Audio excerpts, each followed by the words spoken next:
هاي يا احلى بنات، ازيكم عاملين ايه؟ عارفه اني اختفيت شويه بس رجعت في احلى وقت. رمضان. كل سنه وانتم طيبين ورمضان كريم عليكم وعلى بيوتكم. ويلا نبدا اول فيديو في السلسله الرمضانيه اللي هتخلي دولابك يلمع من غير ما تصرفي ولا جنيه.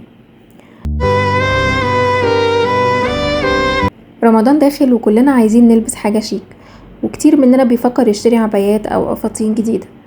بس الحقيقه مش لازم نشتري اي حاجه، انتي تقدري تعملي لوكات رمضانيه شيك جدا من هدوم موجوده اصلا في دولابك.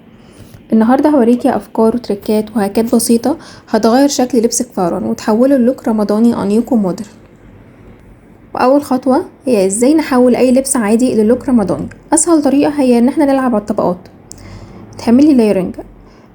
زي مثلا تستعملي قميص ابيض واسع تحت فستان صيفي، هتلاقي فورا ان اللوك هيبقى محتشم ورمضاني. او تستعملي القميص يكون فوق الفستان، او كارديجان طويل مع تيشيرت بسيط وبنطلون واسع. واكتر حاجة هتساعدك دايما في انك تعملي ده هي الكارديجان. لو عندك كارديجان طويل او حتى بطول الركبة، البسيه فوق فستان بسيط او فوق اي طقم عادي، وهتشوفي قد ايه اللوك بيتغير وبيكون انعم واكتر حشمة. حاجة مهمة وانتي بتعملي ده، انك تختاري الكارديجان يكون بلون هادي وقماش يكون انسيابي ومن غير حزام، ده بيدي احساس رمضاني اكتر. دلوقتي خلينا نشوف شوية تنسيقات جاهزة من قطع موجودة عند اي حد، وازاي نلبس نفس القطعة بس باحساس مختلف. اول حاجة الفستان الصيفي اللي بتلبسيه عادة في الخروجات، تقدري تحوليه للوك رمضاني جدا لو لبستي تحته توب ضيق او قميص، او ضفتي فوقه كارديجان او طرحة بلون مختلف، او شنطة صغيرة انيقة ومعاهم يكون فيه اكسسوار دهبي بسيط. هتلاقي بقى عندك نفس الفستان بس بروح مختلفة واحساس مختلف مناسب اكتر لزيارات رمضان. تاني حاجة الطقم البسيط اللي موجود عندك، اللي هو اي بلوزة وبنطلون واسع او قميص طويل وبنطلون، ده هيكون اساس ممتاز لاي لوك رمضاني. طوريه بانك تستعملي الالوان الدافية، زي بيج، زيتي، نبيتي، الكحلي، مع اكسسوار بسيط، سلسلة ناعمة او حلق صغير، وشوز مريح لكن شكله شيك. هتلاقي الطقم العادي بقى مناسب جدا برضو لخروجة رمضانية جميلة. كمان معانا القميص الابيض اللي هو القطعة الاساسية اللي موجودة في اي دولاب، وتستعمليه مع بنطلون واسع وطرحة سادة، هيديكي لوك هادي وبسيط. او نفس القميص تستعمليه مع جيبة طويلة ومطبوعة. نروح بقى للعباية القديمة اللي عندك. لو عندك اي عباية قديمة ما تركنهاش، جدديها. ممكن تضيفي لها قطعة تحتها لو كانت مفتوحة بلون مختلف، او تكون قطعة تانية فوقها. ومع مثلا ممكن تحطي عليها لو هي مقفولة بروش ذهبي، وتلبسي معاها شنطة مميزة، تغيري لون الطرحة او تحطي سكارف، هتلاقيها كأنك جايبة عباية جديدة. كمان لو عندك طقم اسود، سواء كان عباية او كان فستان او بنطلون وبلوزة، ممكن تحطي معاهم شال مطرز او عقد واضح، او شنطة يكون لونها دافي وشكلها مميز. فجأة هتلاقي اللوك بقى شكله رمضاني اكتر وانيق. نيجي بقى للالوان اللي بتقول رمضان. اختيارك للالوان هنا مهم جدا، لانها بتغير الاحساس كله للوك. رمضان بيكون ليه طابع خاص، واكتر الالوان بتدي طابع رمضاني هي الوان البيج والابيض والذهبي، الزيتي والنبيتي والازرق الملكي والكحلي والبني. حتى لو اللبس نفسه بسيط جدا، تغيير اللون بس ممكن يخليه يبان رمضاني اكتر ومناسب اي مناسبة انتي رايحاها في رمضان. وبالنسبة للاكسسوارات، الاكسسوارات كمان ممكن تغير اللوك كله في ثانية. يعني مثلا للاستخدام اليومي في رمضان الافضل انك تختاري اكسسوارات تكون ناعمة وبسيطة، زي حلق دهبي صغير او متوسط، سلسلة ناعمة، شنطة صغيرة انيقة. ولو عندك مناسبة او عزومة، ممكن تختاري قطعة اوضح او يكون حجمها اكبر شوية، زي حلق دهبي اكبر، او شنطة مطرزة، او يكون حزام عريض مع فستان واسع.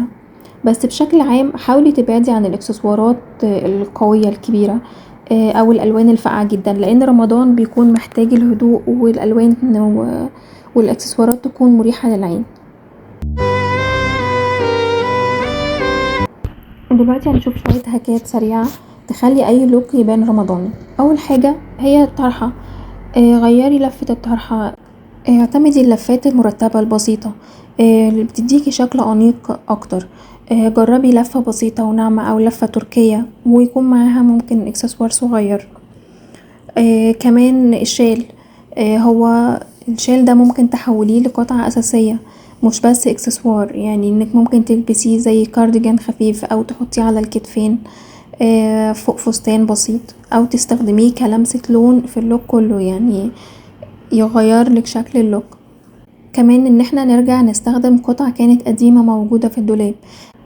عودي نفسك قبل ما تشتري اي حاجة جديدة روحي بصي دايما الاول في دولابك كويس. هتلاقي مثلا جيبة قديمة وبلوزة سادة، ممكن لو حطيتيهم مع بعض يديكي طقم رمضاني جاهز، او تلاقي قطعة واحدة منهم وتحطلها التانية جديد. او يكون عندك فستان قصير يتلبس كتونيك مع بنطلون واسع. ودايما ما ننساش الشوز بيحدد وبيغير مود اللوك كله، يعني لو لبستي نفس اللبس وغيرتي بس الشوز هتلاقي اللوك كله بيتغير. يعني بالنهار ممكن تلبسي صندل بسيط هتلاقيه يبقى لوك يومي كاجوال، ولو لبستيها مع شوز مقفولة هتلاقي اللوك بقى شيك ومناسب للزيارات، او لو لبستيه مع هيلز متوسطة هتلاقيه بقى مناسب اكتر للسهرات الرمضانية الخفيفة. وزي ما شوفنا مش لازم تشتري عباية او قفطان جديد كل سنة عشان تكوني على الموضة. الابداع في اللي عندك هو اللي بيعمل اللوك. تقدري تلعبي على الطبقات، تغيري الالوان، تستخدمي اكسسوارات ذكية، تغيري الشوز وتعيدي تنسيق قطع قديمة، وهتعملي لوكات رمضانية شيك جدا من دولابك بس. لو الفيديو عجبك اعملي لايك وشير علشان يوصل لناس اكتر، وشاركوني في الكومنتات ايه اكتر فكرة ناويين تجربوها اول ما تفتحوا دولابكم وتشوفوا ايه اللي فيه. ومستنية اشوف ابداعاتكم وصور تنسيقاتكم الرمضانية، يمكن فكرتك تكون الالهام اللي بيساعد غيرك ويطلع منها بلوكات جديدة. وكمان حابة اقولكوا استعدوا الفيديو الجاي هنخش على مستوى اعلى شوية، وهنكتشف مع بعض لوحة الوان رمضان 2026 اللي هتكون مناسبة ليكي، وازاي تختاري الوانك المثالية حسب السيزون بتاعك. زي ما متعودين كنا الاول لما بنعمل بالت الوان خاصة بينا، برضو هيكون ليكي بالت خاصة بيكي مناسبة لرمضان، واللي هتكون بتبرز جمالك وتناسب روح الشهر الكريم اكتر. وهيكون فيديو مهم جدا وهينقلك لمرحلة جديدة في الأناقة الرمضانية. باي باي مبدعين، واشوفكم على خير ان شاء الله، ونكمل حكايتنا في الفيديو الجاي.